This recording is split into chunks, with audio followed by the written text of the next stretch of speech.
صل على سيدنا ومولانا محمد وعلى بسم اللہ الرحمن الرحیم۔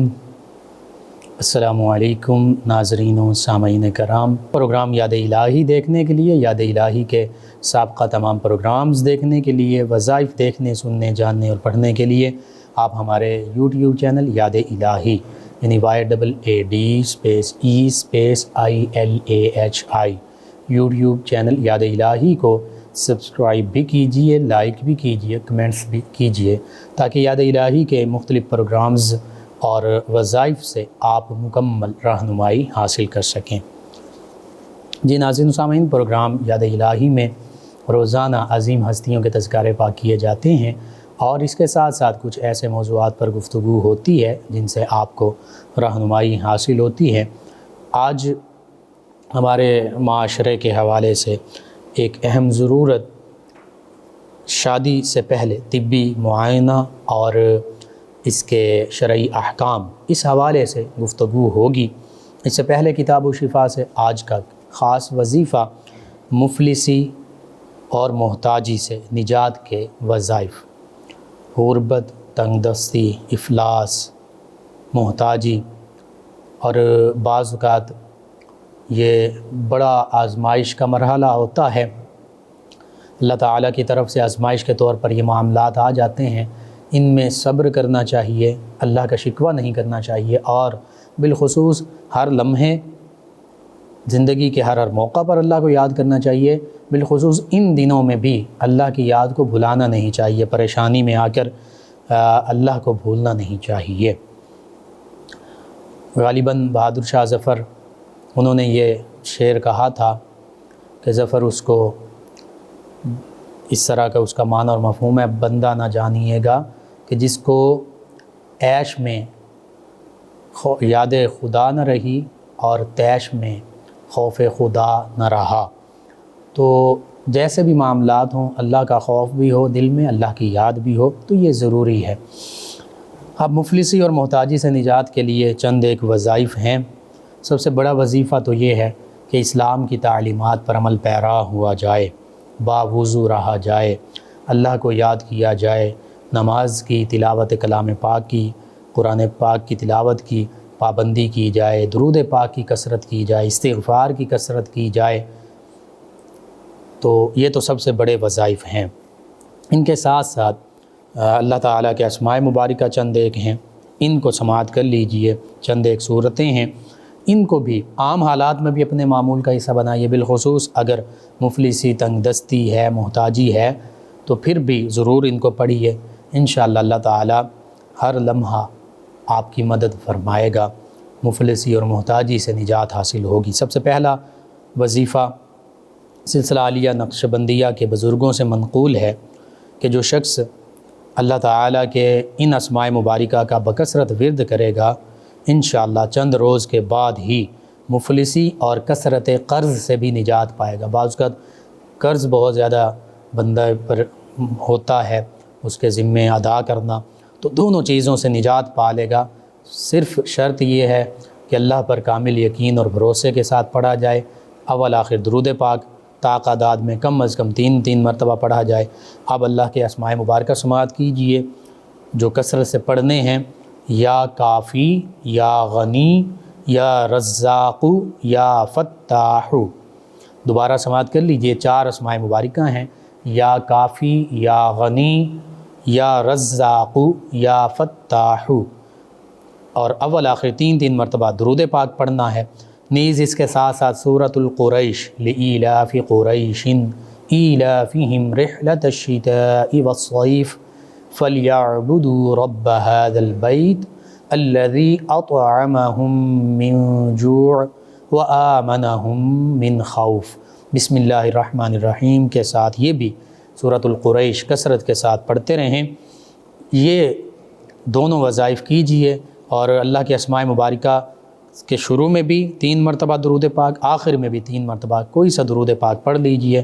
انشاءاللہ چند ہی دنوں میں مفلسی، غربت، تنگ دستی سے بھی نجات ملے گی اور کثرت قرض سے بھی نجات ملے گی۔ اللہ تعالیٰ ہی مسبب الاسباب ہے وہ اسباب پیدا فرماتا ہے، وہ اسباب پیدا فرما دے گا، حتیٰ کہ وہ تو غیب کے خزانوں سے رزق عطا فرما دیتا ہے، وہ اسباب بھی پیدا فرمائے گا، غیب سے بھی رزق عطا فرمائے گا۔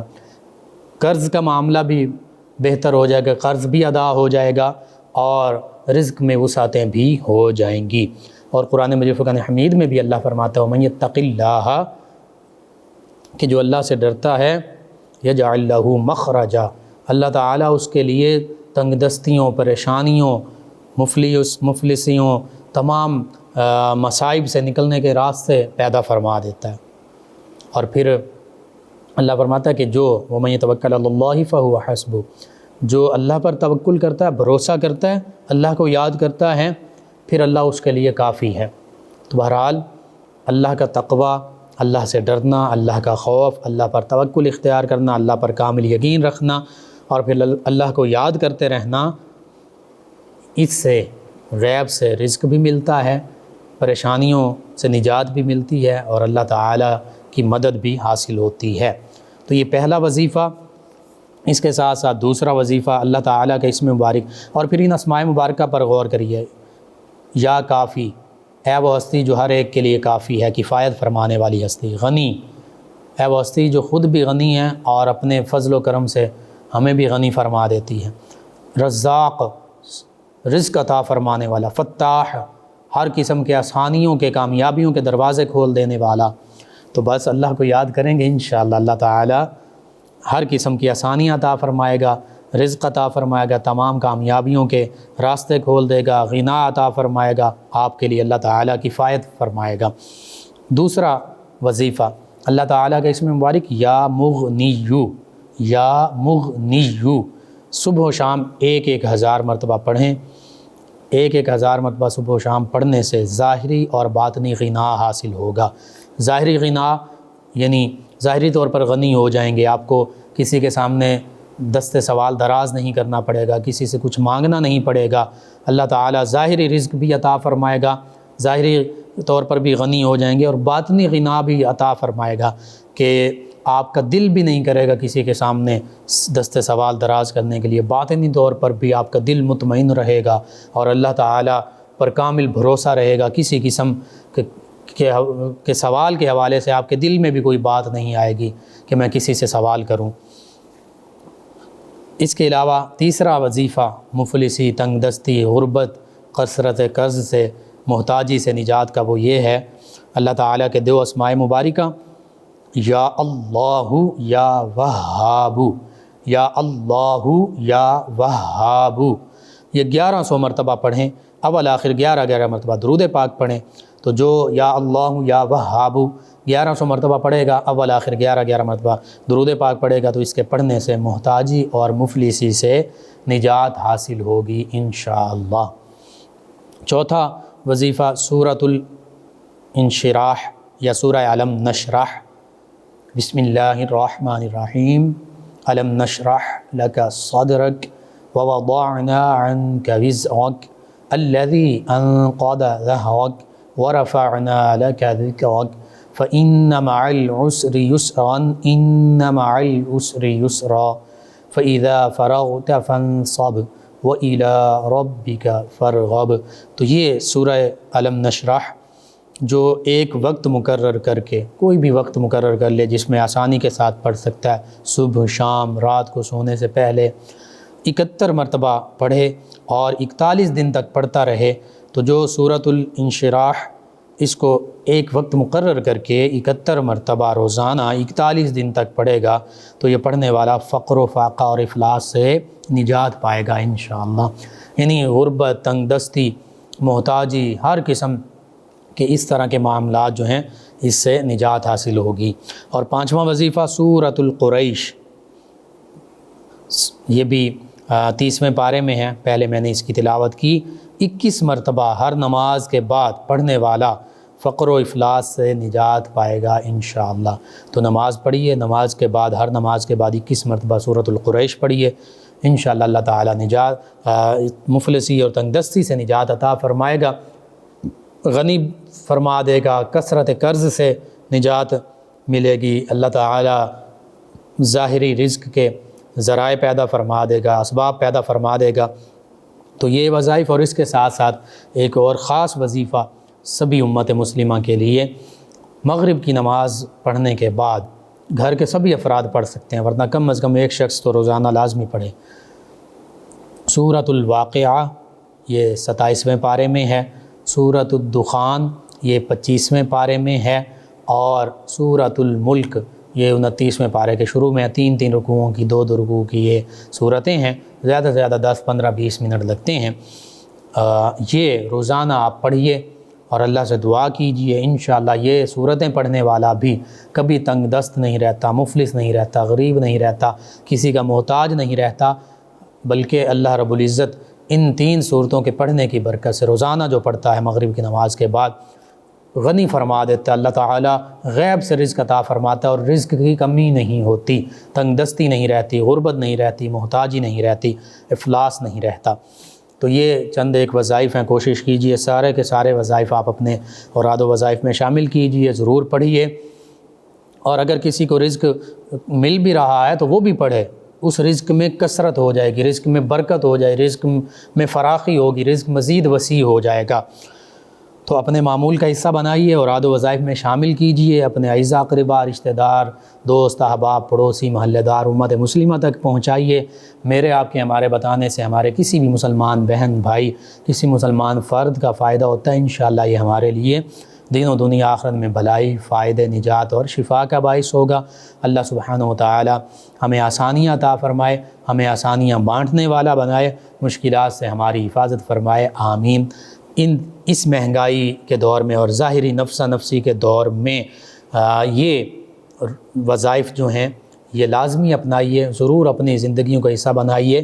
اس کے علاوہ بھی ہمیشہ باوضو رہیں، پاک صاف رہیں، نماز کی پابندی کریں، نوافل بھی پڑھ سکتے ہیں، نوافل کی کثرت کریں، بالخصوص راتوں کو اٹھ کر اللہ کی بارگاہ میں سجدہ ریز ہوں، تہجد پڑھیں، دیگر نوافل پڑھیں، قرآن پاک کی تلاوت کثرت سے کریں، استغفار کثرت سے کریں، درود پاک کی کثرت کریں، یا رزاقو کی کثرت کر سکتے ہیں، یا مسبب الاسباب کی کثرت کر سکتے ہیں، دیگر تسبیحات ان کی کثرت کیجیے۔ بالخصوص رزق کے حوالے سے جو آج 5-6 وظائف بتائے، ان کو اپنے معمول کا حصہ بنائیں، انشاءاللہ اللہ تعالی غیب سے رزق کے اسباب عطا فرمائے گا، غیب سے آپ کو رزق عطا فرمائے گا، اور کبھی بھی تنگ دستی نہیں ہوگی، مفلسی نہیں ہوگی، محتاجی نہیں ہوگی، غربت نہیں ہوگی۔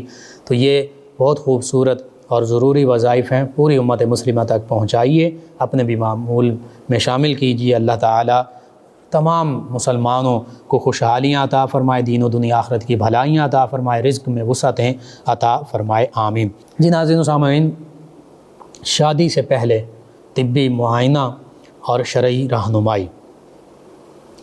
اسلام آفاقی دین ہے، یونیورسل ریلیجن ہے، تمام انسانوں کے لیے ہے، اگر تمام انسان اس کی طرف رجوع کریں، یعنی اسلام قبول کریں۔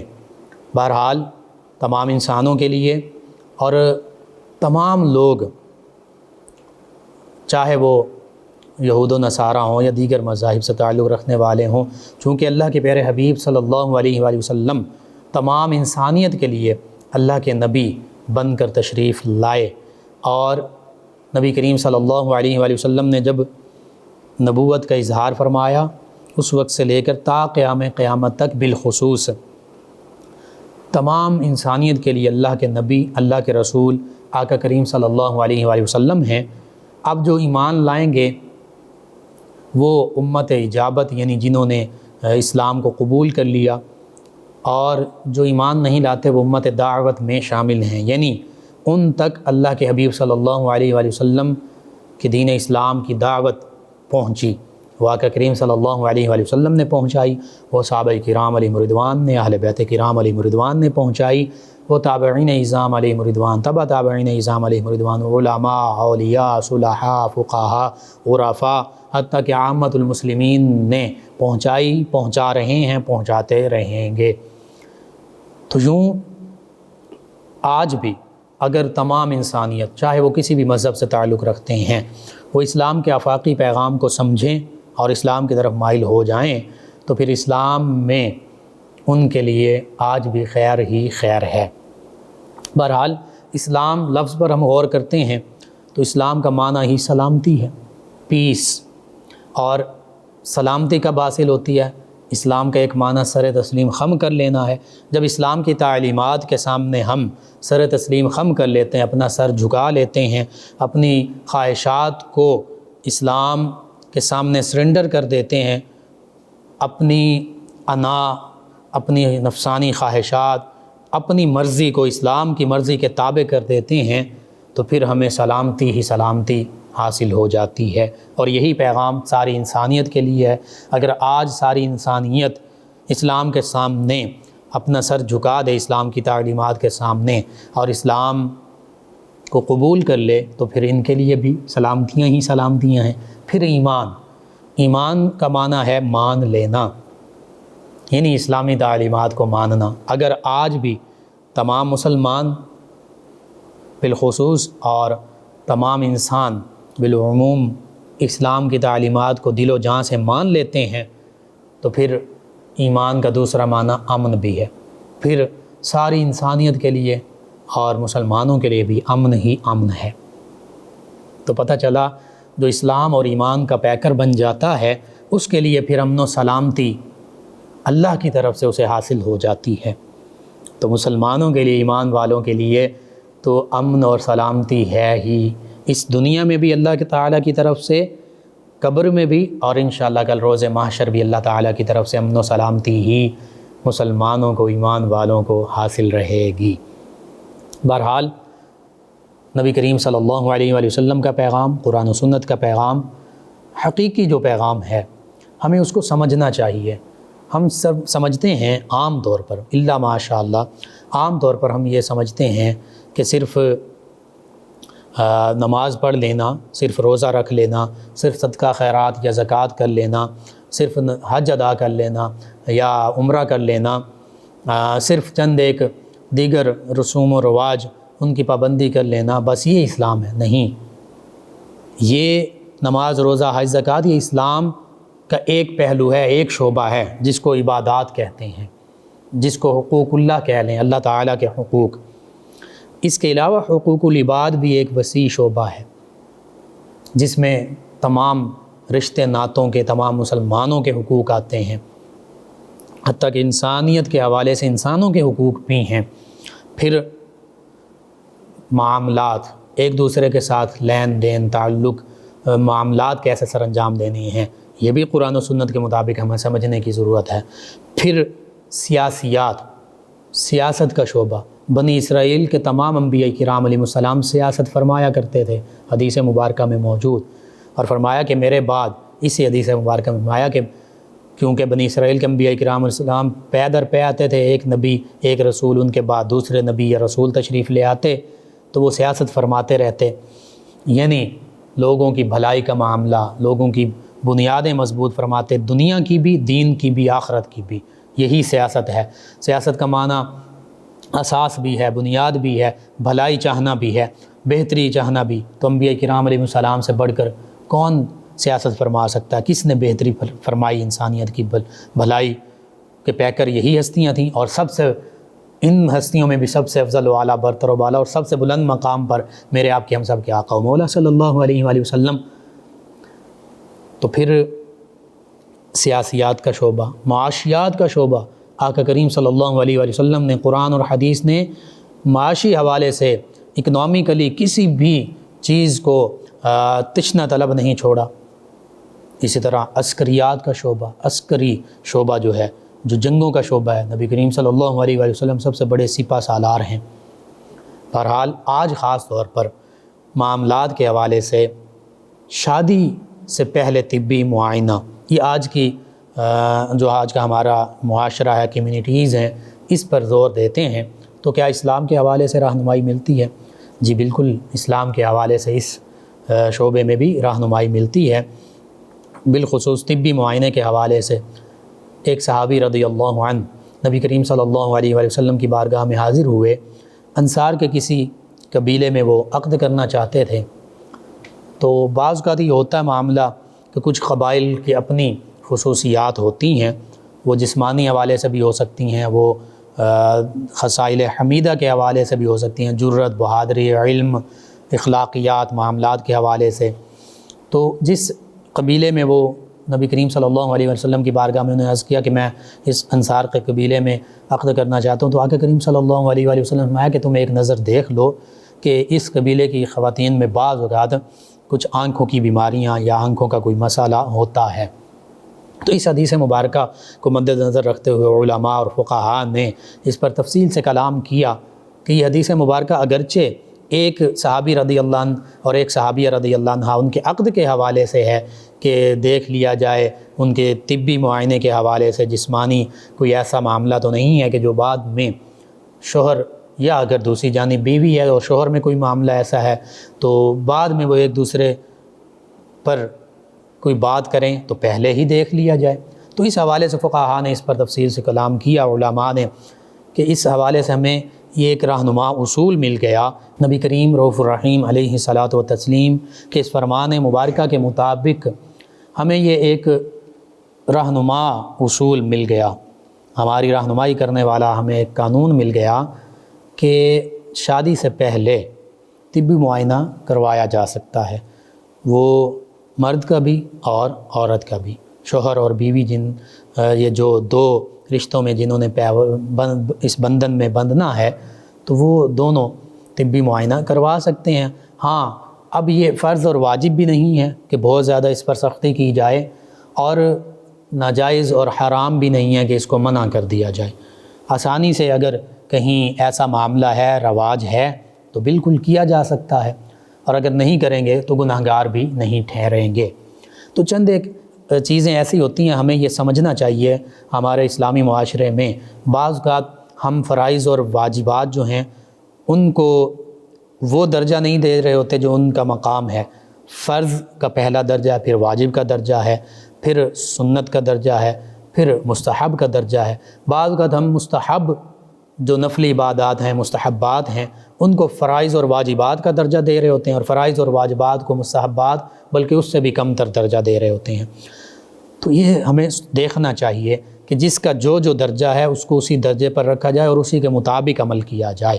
اسی طرح دوسری جانب بعض اوقات ہم حرام یا مکروہ تحریمی جو ہے اس کو مد نظر نہیں رکھتے، جو چیزیں حرام یا مکروہ تحریمی ہوتی ہیں، حرام کے قریب جو ہوتا ہے اسے مکروہ تحریمی کہتے ہیں۔ تو حرام سخت گناہ ہے، حرام کوئی بھی کام کیا جائے تو وہ ہم مد نظر نہیں رکھتے۔ کوئی مکروہ تنزیہی یا اصاعت یا اس طرح کی مباح جو چیزیں ہوتی ہیں ان پر ہم کلام کر رہے ہوتے ہیں، ان کے بارے میں منع کر رہے ہوتے ہیں لوگوں کو۔ تو یہ یوں سمجھیے کہ بعض اوقات ہم لوگ دونوں انتہاؤں پر جاتے ہیں۔ انتہا دو قسم کی ہوتی ہے، ایک انتہا یہ ہے کہ ہم حرام اور مکروہ تحریمی اس کو بھی مد نظر نہیں رکھ رہے، اور دوسری انتہا یہ ہے کہ جو اصاعت ہیں یا مباحات ہیں ان کو منع کر رہے ہوتے ہیں اور بہت سختی سے منع کر رہے ہوتے ہیں۔ اسی طرح بعض اوقات فرائض اور واجبات پر ہم عمل نہیں کر رہے ہوتے، اتنے انتہا پسند ہیں کہ فرائض اور واجبات سے دور ہیں، اور دوسری طرف اتنے انتہا پسند ہوتے ہیں کہ بعض اوقات جو مباحات یا مستحبات ہیں ان کو فرائض اور واجبات کا درجہ دے رہے ہوتے ہیں۔ تو یہ نہیں، جو جس احکام شرع کا جو درجہ ہے اس کو وہی درجہ ملنا چاہیے اور اسی کے مطابق عمل کرنا چاہیے۔ اب یہ معاملہ جو ہے طبی معائنے کا، یہ فرائض واجبات میں نہیں ہے لیکن مباح میں یہ شامل ہے، جائز ہے۔ اس کو فرض اور واجب کا درجہ بھی نہیں دینا چاہیے لیکن اس سے منع بھی نہیں کیا جا سکتا، اگر کہیں رواج ہے اور ضرورت ہے تو بالکل کیا جائے۔ اب اس کا سائنٹیفیکلی کیا فائدہ ہوتا ہے یا نقصان ہوتا ہے؟ کئی فائدے ہیں، آج کی سائنس نے اس کو ثابت کیا۔ قرآن مجید فرقان حمید اور حدیث مبارکہ میں نے قرآن مجید فرقان حمید کے حوالے سے یہ بھی ملتا ہے کہ زوج جو ہیں یعنی جو میاں بیوی ہیں، اس عقد کا مقصد یہ ہوتا ہے لیسکن الیہا، یہ ایک دوسرے سے سکون حاصل کریں، محبت ان کے درمیان بڑھے، سکون پائیں، یہ سکون کا ذریعہ ہیں۔ لیکن اگر عقد کے بعد بے سکونی ہو، محبت بھی نہ ہو، آپس میں لڑائی جھگڑے ہوں تو اس کا مطلب یہ ہوا کہ پھر وہ عقد کا جو ایک مقصد تھا، دیگر مقاصد بھی ہیں لیکن یہ ایک مقصد تھا، وہ فوت ہو گیا، تو اس کا مطلب ہم نے بجائے فائدے کے نقصان اٹھایا۔ تو اسی لیے اگر بالخصوص ان خاندانوں میں جہاں کچھ ایسی موروثی بیماریاں ہوں جیسے تھیلیسیمیا وغیرہ ہے، جینز کی بیماریاں ہوتی ہیں، یا بعض اوقات نفسیاتی اور ذہنی بیماریاں ہوتی ہیں، وہ والدین سے اولاد میں منتقل ہو رہی ہیں، تو ایسے گھرانوں میں بالخصوص اس طرح کے طبی جو فزیکل ٹیسٹ ہیں، جو میڈیکل ٹیسٹ ہیں، فزیکل ایگزامینیشنز ہیں، یہ کروا لینے چاہیے، اس میں کوئی حرج نہیں ہے۔ اسی طرح بعض اوقات اگر کزنز میرج یہ منع نہیں ہے، لیکن اگر کوئی ایسی بیماریاں ہیں جو وراثتی طور پر والدین سے، والد سے یا والدہ سے، ددیال یا ننیال سے آگے اولاد میں منتقل ہو رہی ہیں، جو بزرگوں میں بھی تھی، والدین میں بھی تھیں، تو پھر کزن میرج کرنے سے احتراز کیا جائے، بچا جائے، زیادہ بہتر ہے، کیونکہ کزن میرج میں میڈیکلی یہ کہا جاتا ہے کہ پھر وہ وراثتی بیماریاں جو وہ زیادہ آگے منتقل ہونے کا خدشہ ہوتا ہے۔ تو بہرحال اس حوالے سے قرآن و سنت کی تعلیمات بھی یہی ہیں کہ طبی معائنہ اگر ضرورت ہے تو ضرور کروایا جائے، اور کروایا جا سکتا ہے، کوئی اس میں قباحت نہیں ہے، کوئی ممانعت نہیں ہے۔ اب اگر بالفرض طبی معائنہ نہیں کروایا جاتا، اور خاص طور پر ایسے حوالے سے کہ جب وراثت میں بیماریاں منتقل ہو رہی ہیں، اور ایسے لوگ کہ جنہوں نے اڈاپٹ کی ہیں کچھ بیماریاں اپنے والد سے یا والدہ سے یا ننیال سے یا ددیال سے، تو پھر ان کا طبی معائنہ ہونا چاہیے۔ تھیلیسیمیا کا میں نے ذکر کیا، یہ ایسی بیماری ہے کہ بلڈ جینز میں بالخصوص میوٹیشنز ہوتی ہیں، تبدیلیاں ہوتی ہیں، الفا تھیلیسیمیا، بیٹا تھیلیسیمیا، اور پھر یہ آگے جو اس تھیلیسیمیا کا مریض ہوتا ہے، اور پھر اس کی بھی کئی اقسام کا ذکر کیا، خاص طور پہ تھیلیسیمیا مائنر بھی ہے، میجر بھی ہے، انٹرمیڈیا بھی ہے۔ مائنر جو ہے وہ تھوڑا کم ہوتا ہے اور وہ عام طور پہ ظاہر نہیں ہوتا، میجر جو ہے وہ زیادہ ہوتا ہے اور وہ ظاہر بھی ہو جاتا ہے، انٹرمیڈیا جو ان دونوں کے درمیان میں ہے۔ تو اس پہ تو پھر میڈیکل سے فیلڈ سے تعلق رکھنے والے لوگوں نے ڈیٹیل سے لکھا ہے، کلام کیا ہے۔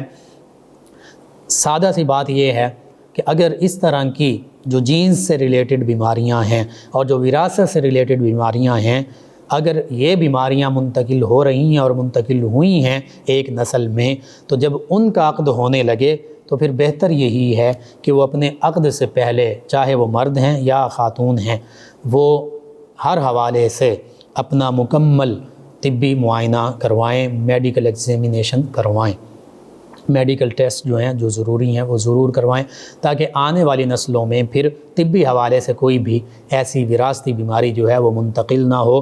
اگر طبی معائنہ نہیں کرواتے، چونکہ منع نہیں ہے تو کروا سکتے ہیں، بالکل جائز ہے، کروایا جا سکتا ہے تو کروانا چاہیے۔ اب اگر وہ نہیں کرواتے تو اب یہ والدین ذمہ دار ہوں گے، اگر ان کی جو اولاد ہوتی ہے اس میں انہی کی بیماریاں وراثتی طور پر ان میں منتقل ہو جاتی ہیں، تو پھر اس کا مطلب یہ ہے کہ یہ والدین بھی پھر ذمہ دار ٹھہریں گے کہ انہیں پتہ تھا کہ ہمارے چند ایک بیماریاں جو ہیں وراثتی طور پر وراثت میں آ رہی ہیں، اور بالخصوص یہاں پر اگر کزن میرج کی جاتی ہے تو پھر اس سے بچنا چاہیے، کیونکہ کزن میرج میں میڈیکلی یہ کہا گیا کہ اگر بیماریاں وراثتی طور پر منتقل ہو رہی ہیں تو پھر کزن میرج جو ہے وہ بہتر نہیں ہے۔ تو بہرحال یہ چند ایک چیزیں ہیں صحابہ کرام علیہم رضوان کے حوالے سے۔ جب ہم دیکھتے ہیں صحابہ کرام علیہم رضوان میں سیدنا عبداللہ بن عمر رضی اللہ عنہ غالباً آپ فرماتے ہیں اپنی اولاد سے کہ اے میرے بچوں، میں نے تو تمہارے پیدا ہونے سے بھی پہلے، حتیٰ کہ تمہارے لیے تمہاری ماں لانے سے بھی پہلے میں نے یہ دیکھا تھا اور اس چیز کا احساس کیا تھا کہ میری جو اولاد ہوگی وہ کیسی ہونی چاہیے، اس کی تعلیم و تربیت کیسی ہونی چاہیے، اس کو وراثت کیسی ملنی چاہیے۔ تو میں نے تمہارے لیے بہت اچھے خاندان کی اچھی خاتون کا انتخاب کیا کہ جو میری بیوی بنے اور تمہاری ماں بنے۔ تو یوں پتہ چلتا ہے کہ صحابہ کرام علیہم رضوان، اور یہ حدیث مبارکہ میں اگر اس بات کو مد نظر رکھا جائے، جب نبی کریم صلی اللہ علیہ وآلہ وسلم فرمایا کہ جب تم نکاح کرنے لگو تو 4 چیزوں کو مد نظر رکھا جاتا ہے، وہ 4 چیزیں کیا ہیں؟ حسب و نسب کو مد نظر رکھا جاتا ہے، حسن و جمال کو دیکھا جاتا ہے، مال و دولت کو دیکھا جاتا ہے، اور چوتھا دینداری کو دیکھا جاتا ہے۔ نبی کریم صلی اللہ علیہ وآلہ وسلم فرمایا تم دینداری کو ترجیح دو۔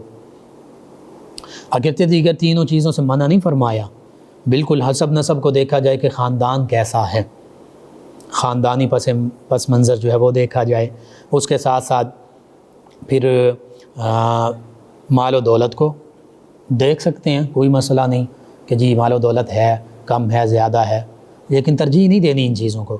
اور تیسرا حسن و جمال، ٹھیک ہے دیکھیں آپ، دونوں طرفین، دونوں طرف سے دیکھا جا سکتا ہے، لیکن ان تینوں چیزوں کو ترجیح نہیں دینی۔ ان میں تھوڑی بہت کمی بیشی ہے، کوئی مسئلہ نہیں۔ دینداری کو آقا کریم صلی اللہ علیہ وآلہ وسلم نے فرمایا ترجیح دو۔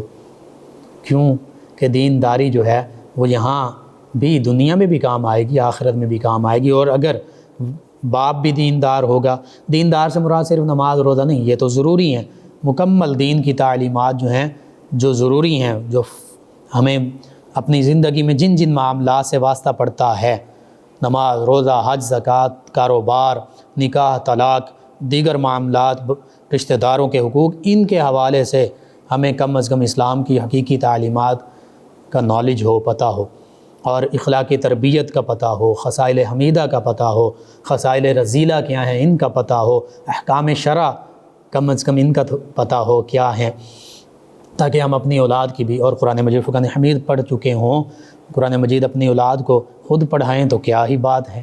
تو بہرحال یہ چیزیں جو ہیں آقا کریم صلی اللہ علیہ وآلہ وسلم بھی یہی فرما رہے ہیں کہ تم دینداری کو ترجیح دو۔ حتیٰ کہ ایک فرمان مبارکہ میں یہ بھی ملتا ہے کہ اگر تم دینداری کے علاوہ دیگر چیزوں کو ترجیح دو گے تو خائب و خاسر ہوگے، پھر تمہارے ہاتھ کچھ نہیں آئے گا۔ اور حقیقت یہ ہے کہ آج ہم بظاہر بعض اوقات ایسا معاملہ ہوتا ہے، صرف حسن و جمال کو دیکھتے ہیں، دینداری کو چھوڑ دیتے ہیں، تو پھر معاملات گڑبڑ ہوتے ہیں۔ صرف مال و دولت کو دیکھتے ہیں تو پھر بھی معاملات گڑبڑ ہو جاتے ہیں۔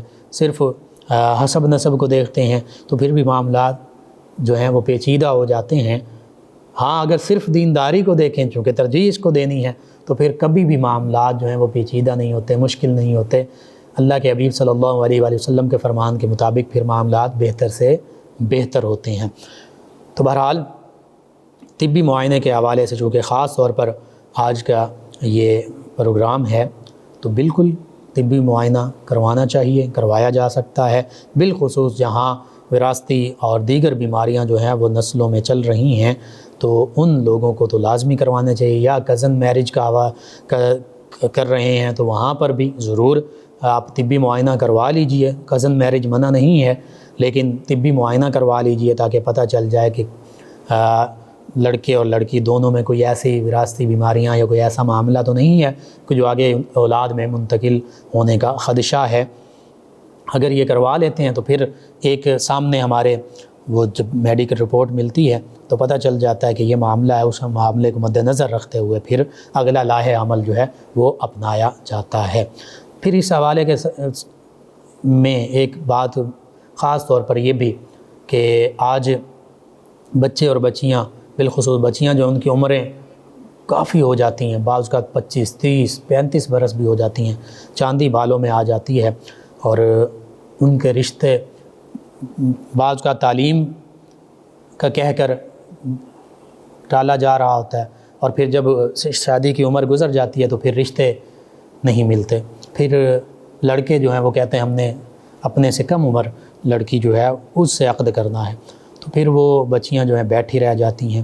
تو اس حوالے سے اسلام کی تعلیم تو یہی ہے کہ جب بچہ اور بچی بالغ ہو جائیں اور وہ 15 سال کی کم و بیش عمر بنتی ہے تو ان کا عقد کر دیا جائے۔ حدیث مبارکہ کے مطابق اگر والدین ان کا عقد نہیں کرتے تو پھر چونکہ اب وہ بالغ ہو گئے، وہ اب اپنے کیے کہ خود بھی ذمہ دار ہیں، شریعت ان پر لاگو ہو گئی، یا وہ شریعت کے مکلف ہیں، تو اگر وہ کسی گناہ کے معاملے میں پڑتے ہیں، اور ایسے معاملات آج کل ہو رہے ہیں، تو پھر وہ خود بھی ذمہ دار ہوں گے اس کے، لیکن والدین بھی ان کے اس گناہ میں شامل ہوں گے، والدین بھی ذمہ دار ہوں گے، کیونکہ انہوں نے اپنی سب سے بڑی ذمہ داری کہ بچوں کے بالغ ہونے پر ان کا عقد کر دیا جائے وہ پوری نہیں کی۔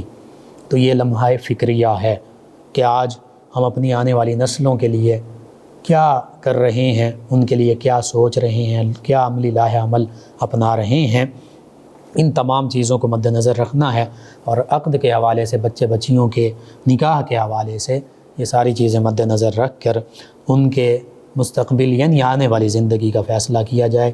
انشاءاللہ اگر ہم قرآن و سنت کی، اسلام کی تعلیمات اس کو مد نظر رکھیں گے تو پھر کبھی بھی پریشانی کا سامنا نہیں کریں گے، انشاءاللہ آسانیاں ہی آسانیاں ہوں گی۔ اللہ سبحانہ و تعالی ہمیں ان معروضات پر عمل پیرا ہونے والا بنائے، آمین۔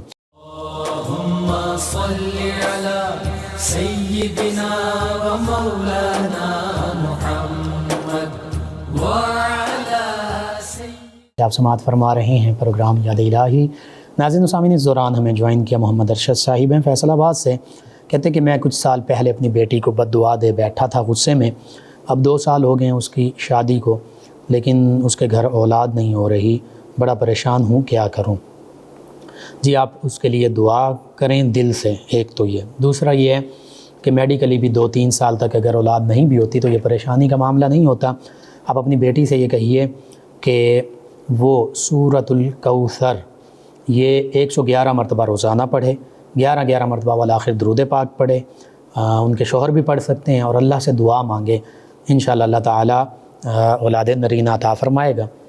محمد بوٹا صاحب ہیں، کہتے ہیں السلام علیکم۔ جی وعلیکم السلام۔ کہتے ہیں اللہ تعالیٰ آپ کو آپ کی فیملی کو صحت و تندرستی دے، ہر آنے والی پریشانی مصیبت بیماری سے بچائے، اور بار بار مدینہ طیبہ کی زیارت عطا فرمائے، زندگی میں ڈھیروں خوشیاں اور آسانیاں عطا فرمائے، جو اس دنیا سے چلے گئے اللہ تعالیٰ ان کی مغفرت فرمائے، جنت الفردوس میں اعلیٰ مقام عطا فرمائے۔ کہتے ہیں کہ میں آپ کو دعاؤں میں یاد رکھوں گا۔ جی شکریہ آپ کا، اللہ تعالیٰ آپ کے تمام امت مسلمہ کے حق میں یہی دعائیں قبول فرمائے۔ ایک اور لسنر ہیں سونیا یاسر صاحب ہیں فیصل آباد سے، کہتی ہیں السلام علیکم، کیسے ہیں بھائی؟ جی وعلیکم السلام، الحمدللہ۔ کہتی ہیں کہ بھائی نارمل ڈیلیوری کا وظیفہ کیا ہے، لازمی بتا دیں۔ جی میں عرض کرتا ہوں، وظیفہ ہے یا بارئ یا خالق یا مصور، یہ اللہ تعالیٰ کے 3 اسماء مبارکہ شروع سے ہی پڑھنا شروع کر دیجئے، یا بارئ یا خالق یا مصور۔ اس کے ساتھ ساتھ ہومیو کی میڈیسن ہوتی ہیں، وہ 2-3 ماہ کھانی ہوتی ہیں، نارمل ڈیلیوری ہوتی ہے، ہومیوپیتھی کی میڈیسن، کالوفائلم اس کا نام ہے، لیکن ڈاکٹر سے آپ مشورہ کر کے وہ یوز کیجئے۔ ان کے علاوہ ہمیں جوائن کیا ارسلان علی صاحب ہیں فیصل آباد سے، کہتے ہیں السلام علیکم۔ جی وعلیکم السلام۔ کہتے ہیں بھائی آپ کا کیا حال ہے؟ جی الحمدللہ۔ کہتے ہیں حج کے بارے میں نبی کریم صلی اللہ علیہ وسلم کا فرمان، کئی فرامین مبارکہ ہیں، ایک فرمان مبارکہ یہ بھی ہے کہ جو استطاعت کے باوجود حج نہ کرے وہ یہودی ہو کر مرے یا نصرانی ہو کر مرے، یعنی جس پر حج فرض ہے اور وہ اب حج نہیں کرتا جان بوجھ کر، تو فرمایا پھر وہ یہودی یا نصرانی ہو کر مرے۔ ان کے علاوہ ایمن صاحبہ ہیں، کہتی ہیں السلام علیکم لقمان بھائی، کیا حال ہیں؟ جی وعلیکم السلام، الحمدللہ۔ اعظم صاحب میں فیصل آباد سے، کہتے ہیں بچوں کے رشتے کے لیے سورہ آل عمران کی کون سی آیت آپ نے بتائی تھی، دوبارہ بتا دیں، شکریہ۔ جی لڑکا ہے، بیٹا ہے، تو اسے کہیں کہ سورہ اخلاص قل هو اللہ احد بسم اللہ الرحمن الرحیم کے ساتھ یہ سورہ مبارکہ 90 دن تک روزانہ رات کو سونے سے پہلے 41 مرتبہ پڑھیں۔ اول آخر تا تعداد میں درود پاک بیٹی ہیں تو انہیں کہیں کہ سورہ آل عمران کی آیت مبارکہ 9 اس کو روزانہ کثرت سے پڑھیں، اور بالخصوص جمعۃ المبارک کے دن 313 مرتبہ پڑھیں اول آخر تا تعداد میں درود پاک کے ساتھ۔ اور والدین جو ہیں یہ 20ویں پارے جب شروع ہوتا ہے تو غالباً 3ری آیت مبارکہ شروع میں امن یجیب المضطر اذا دعاہ ویکشف السوء، یہ آیت مبارکہ والدین جو ہیں اس کو کثرت سے پڑھیں، کم از کم 41 مرتبہ روزانہ پڑھیں، انشاءاللہ اللہ تعالیٰ بہتری فرما دے گا۔ یا مسبب الاسباب بھی یہ سبھی پڑھ سکتے ہیں۔ محمد شیر صاحب ہیں سرگودا سے، کہتے ہیں لقمان بھائی آپ کو اور پوری ٹیم کو، تمام سننے والوں کو سلام۔ جی وعلیکم السلام۔ کہتے ہیں پیر مہر علی شاہ رحمۃ اللہ تعالیٰ علیہ کا واقعہ گولڑا شریف ان کا ذکر کریں اپنے پروگرام میں۔ جی انشاءاللہ ان قریب ہم ان پر پورا پروگرام کریں گے، پہلے بھی پروگرام کیے ہیں۔ اللہ کے ولی ہیں، بہت بڑے عالم دین بھی ہیں، قادیانیت کے حوالے سے فتنہ قادیانیت کا قلع کما کیا انہوں نے، اور قادیانی نے جب مناظرے کا چیلنج دیا، وہ سمجھتا تھا کہ میں بڑا عربی دان ہوں، اس نے کہا کہ میرے ساتھ عربی میں تفسیر لکھیں، تو فرمایا ٹھیک ہے آ جاؤ، تم تفسیر لکھو، میں اپنے قلم کو حکم دوں گا، میرا قلم تفسیر لکھے گا۔ پھر وہ نہیں آیا، بھاگ گیا۔ پھر آپ نے فرمایا کہ بادشاہی مسجد کے مینار سے چھلانگ لگاتے ہیں، جو سچا ہوگا وہ بچ جائے گا، جو جھوٹا ہوگا وہ مر جائے گا۔ اس پر بھی اسی نے خود پہلے دعوت دی، پہلے چیلنج کیا، آپ نے چیلنج قبول کیا، لیکن پھر بھی وہ نہیں آیا۔ پیر مہر علی شاہ صاحب رحمۃ اللہ تعالی علیہ وہاں موجود رہے۔ لوگوں نے پوچھا کہ آپ نے اتنا بڑا دعویٰ کیا، تو آپ نے فرمایا کہ مجھے میں نے خود سے دعویٰ نہیں کیا، مجھے نبی کریم صلی اللہ علیہ وآلہ وسلم نے یہ حکم دیا تھا، میں نے آپ صلی اللہ علیہ وآلہ وسلم کے حکم کے مطابق یہ دعویٰ کیا ہے۔ تو یوں اللہ تعالیٰ نے مسلمانوں کو، اہل اسلام کو، ایمان والوں کو اس فتنہ قادیانیت کے مقابلے میں حضرت پیر مہر علی شاہ رحمۃ اللہ تعالیٰ علیہ کے وسیلے سے فتح و نصرت عطا فرمائی، اور قادیانی بھاگ گیا دم دبا کر، واپس یہاں پر آیا ہی نہیں، جھوٹا ثابت ہوا۔ ان کے علاوہ یہ ان کا بڑے بڑے کارناموں میں سے میں سمجھتا ہوں سب سے بڑا کارنامہ، اور آپ فرمایا کرتے تھے کہ جو ختم نبوت کے لیے کام کرتا ہے، اللہ کے پیارے حبیب صلی اللہ علیہ وآلہ وسلم کا دست مبارکہ اس کی پشت پر ہوتا ہے، یعنی نبی کریم صلی اللہ علیہ وآلہ وسلم کی تائید اور مدد اسے حاصل ہوتی ہے۔ ان کے علاوہ ہمیں جوائن کیا ایک اور ہمارے لسنر ہیں گوجرا سے، کہتے ہیں السلام علیکم، عارف صاحب کہتے ہیں کیا مسیح کو قرآن حدیث سے دم کر سکتے ہیں؟ جس حوالے سے میں یہ کہوں گا، صحابہ کرام علیہ رضوان نے ایک سردار کو جو غیر مسلم تھا اس کو سورہ فاتحہ اس پر دم کی تھی، اور پھر اس کے ہدیے کے طور پر کچھ جانور وغیرہ وہ لیے، پھر آقا کریم صلی اللہ علیہ وآلہ وسلم کی بارگاہ میں حاضر ہوئے، سارا معاملہ پیش کیا، نبی کریم صلی اللہ علیہ وسلم نے فرمایا کہ اس میں میرا حصہ بھی ہے۔ تو یوں اس سے پتہ چلتا ہے، اس حدیث مبارکہ سے، کہ دم کیا جا سکتا ہے اور ہدیہ بھی لیا جا سکتا ہے۔ اور صحیح بخاری میں یہ حدیث مبارکہ موجود، نبی کریم صلی اللہ علیہ وآلہ وسلم کی بارگاہ میں بھی آپ کے نام سے کچھ صدقہ خیرات بھی کیا جا سکتا ہے اور آپ کی بارگاہ میں پیش کیا جا سکتا ہے۔ تو بہرحال کیا جا سکتا ہے، اللہ تعالیٰ شفا عطا فرما دے، ہو سکتا ہے وہ جو غیر مسلم ہے اللہ تعالیٰ اسے ایمان کی دولت دے دے کہ قرآن حدیث پڑھنے سے شفا مل گئی۔ بہرحال اس میں یہ ہم یہ کہہ سکتے ہیں کہ کچھ گنجائش موجود ہے۔ اس کے علاوہ سگریٹ پینے سے وضو ٹوٹ جاتا ہے یا نہیں؟ جی، اس حوالے سے یہ ہے کہ نشہ آور چیزوں سے بچنا چاہیے، اور اس حوالے سے میں مزید دیکھ کر آپ کو بتا سکتا ہوں، ابھی میرے ناقص علم میں کچھ نہیں ہے۔ میرے خیال میں وضو کرنا چاہیے دوبارہ، لیکن میں مزید بتاؤں گا آپ کو۔ ایک اور ہمارے لسنر ہیں سانگلہ سے، اصغر صاحب، یہ کہتے ہیں کہ شریعت کے مطابق داڑھی کی لمبائی کتنی ہونی چاہیے؟ جی، کم از کم ایک مٹھی، ایک قبضہ جسے کہتے ہیں۔ صحابہ کرام کا یہی معمول تھا، بالخصوص سیدنا عبداللہ بن عمر رضی اللہ عنہ اپنی مٹھی میں داڑھی مبارک لیتے، جو مٹھی سے زائد ہوتی اس کو وہ تراش دیتے، اس کو کاٹ دیتے۔ جی ناظرین سامعین، آپ کا شکریہ، آپ ہمیں جوائن کرتے ہیں، پروگرام یاد الہی میں شامل ہوتے ہیں، اپنے فیڈ بیک سے آگاہ کرتے ہیں، سوالات پوچھتے ہیں۔ ہمارے پروگرام یاد الہی کا وقت ختم ہو جاتا ہے، انشاءاللہ کل صبح دوبارہ آپ سے ملاقات ہوگی پروگرام یاد الہی میں۔ اپنے میزبان محمد لقمان رضا اور ہماری ٹیم کو اجازت دیجیے، اللہ نگہبان۔ اللہم صل علی سیدنا و مولانا